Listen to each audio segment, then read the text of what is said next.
What's going on, everyone? Chris from Pickdawgz.com here with the free pick in the New York Mets versus Cleveland Guardians Major League Baseball matchup going down Monday, August 4th, 2025. Just a reminder, if you haven't already, make sure you're subscribed to our channel and smash that thumbs up. And if you're looking for my best bets, the games that I love, head to Pickdawgz.com. Click the Experts tab at the top of the page.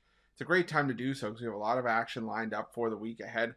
We got Major League Baseball on the board. We got WNBA action. We got Thursday kicking off week one of the NFL preseason. So make sure that you jump on board. Remember to use the promo code PICK at checkout and get 15% off your purchase. We also hit our goal of 250,000 subscribers here on our YouTube channel.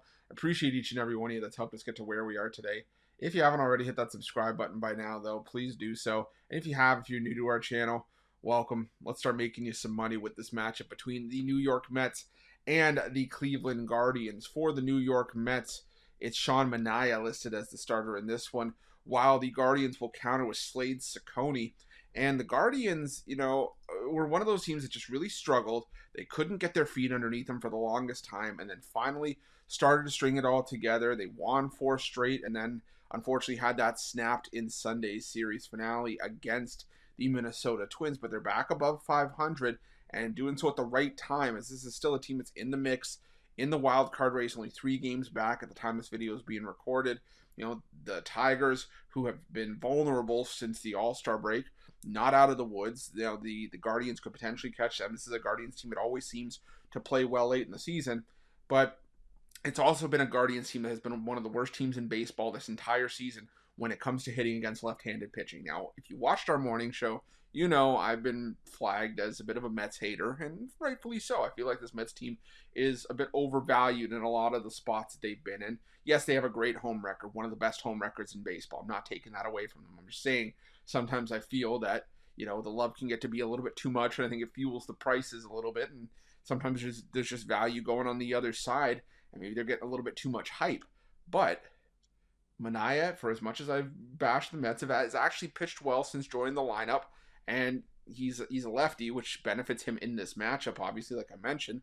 So I think that the Guardians could have some issues early on in this one.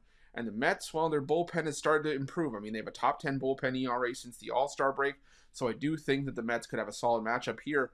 But I also don't know how much I love the Mets against Slade Cecconi, because Cecconi has actually, for me, been a bit of a surprising story for this Guardians lineup for much of the season. He's been one of their better pitchers this season. I wouldn't go so far as to say he is the firm staff ace, but he's been good enough to be a staff ace just for how well this season has gone. Tanner Bybee has not been able to be that for the Guardians this season, but I think he could pitch fairly well here. The Mets, yes, they play their best baseball at home. Yes, they've been a solid team against right-handed pitching. But since the All-Star break, their team just outside the bottom 10 in team OPS. Batting average, they're hitting just .239. Strikeout rate around 24%. So I think Cecconi could have a good start. I think the Guardians still have a really solid bullpen. It didn't really get picked apart by moves necessarily. Yeah, they have a couple guys now being investigated and sort of the gambling stuff going on with Major League Baseball. But since the All-Star break, they still have an ERA that's just outside the top 5 in baseball in terms of bullpen ERA. So I think the under in the full game is in play, but I think that the under in the first 5 is something I'm a little bit more confident in. I like that play for the for the Guardians and Mets game. I think that these 2 teams are just going to have issues early on. And I think that in the end, I think the first 5 under and even the full game under is worth a look. But give me the under in the first 5, and that's going to be my free pick. But just a reminder, if you haven't already, make sure you subscribe to our channel and smash that thumbs up. And if you're looking for my best bets, you can find those at Pick Dawgz Premium. While you're Pick Dawgz, check out our betting tools. They're 100% free. They're the best betting tools in the business, and tools that you want to make sure that you have in your back pocket when you're making your best bets for the day's action. Thanks for watching. See you guys soon.